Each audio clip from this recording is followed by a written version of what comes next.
Hello again. In this tutorial, I'm going to develop the idea of building a stack using one-dimensional array. Let us build a stack of integers. I have taken one-dimensional array of integers, and in order to keep the track where the last element was inserted, we need to have a variable, and we usually declare this variable as the top variable. So the purpose of having the top variable is just to hold the index of the last inserted element into the stack, so that we can go on inserting the next element when the next push is called, and also we can delete the top just by using that top variable. So here we go. We take the top variable and we usually initialize this top variable at the very beginning at -1. Now -1 is an invalid index, and since the array is empty, so the index of the last inserted element is invalid in this case, and so we are taking -1. Now whenever we need to push an element, then what we will do, we will increment the top by 1, and then the top goes to the 0th element. Now the value of top is 0, and we can push the number here at 0th element right now. So the top is holding 0, and that is the index where the last insertion taken place.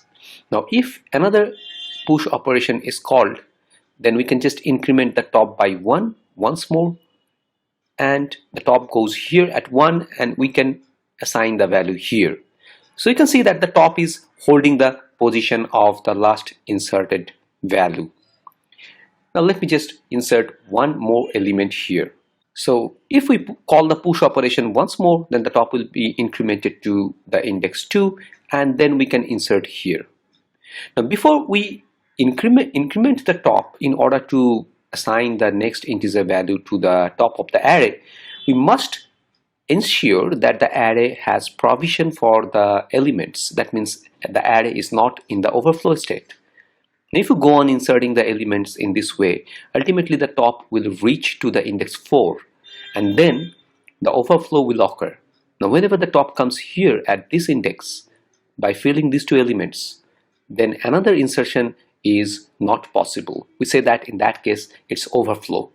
The size of the array, you can see that it's 5 actually. It can contain 5 elements at most, and the indices starts from 0 to 4. So let me just go ahead and insert 2 more elements to make you understand what exactly happens when the array is full. So if I go ahead and try to push another element, top will be here at index 3, and let me just have 15 here, and then if I call the push operation once more, the top will be here at index 4, and in that case we can insert here. So now if we call the push operation once more, we are unable to do that because the array is full. So the condition that we need to check each time prior to perform the push operation is that if the top is size -1, if the top equals with the size -1, size is now 5, size -1 is 4. So if the top is at the index 4, then we are unable to push anymore with this particular array. So in the push operation, the first thing that we need to do is to check for the overflow. If the top is size -1, then we cannot insert, it's overflow, the push has to be rejected. Otherwise, we can increase the top by 1 and then assign the value at the top index of this array. So that's pretty straightforward. So let me just go ahead and show you the algorithm for push operation.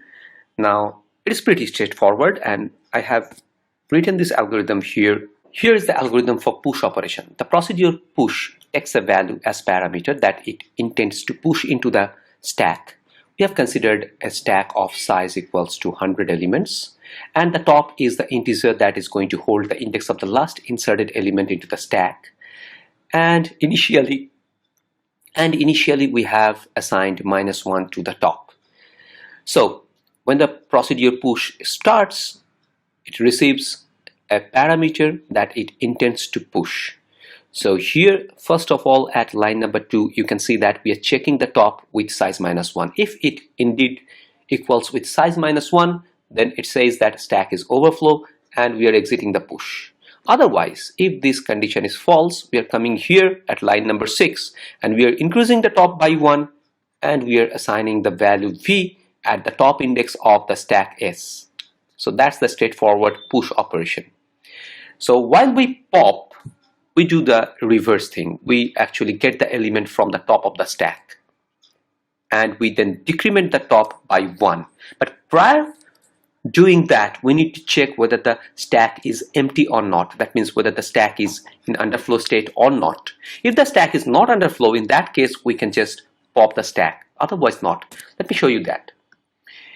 Here was our example, and we have these 5 elements inserted into the stack, and now if we call the pop operation, it's going to check whether the top is at -1 or not. If the top is at -1, that means that stack is empty. In that case, the pop operation just is going to be rejected, cannot be done. So here the top is 4, it's not -1, so it's not underflow. So what do? We fetch the element at top index in some value, say v, and then what do? We decrement the top by 1. So the last inserted element gets deleted from the stack.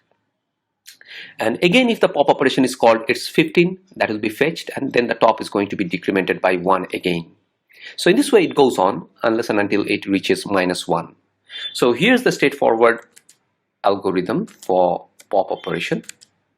You can see that the pop operation first of all is checking whether the top is -1 or not. If the top is at -1, it is actually saying that stack is underflow and it is exiting the pop operation. Otherwise, it is fetching the value from the top index into a variable v, and then it is decrementing the top by 1, and then it is returning the value v. It should not be e, it is v. So that's the way we do the pop operation. So in the next tutorial, I'm going to develop a C program where we will be implementing this push and pop operation for a stack. Thank you.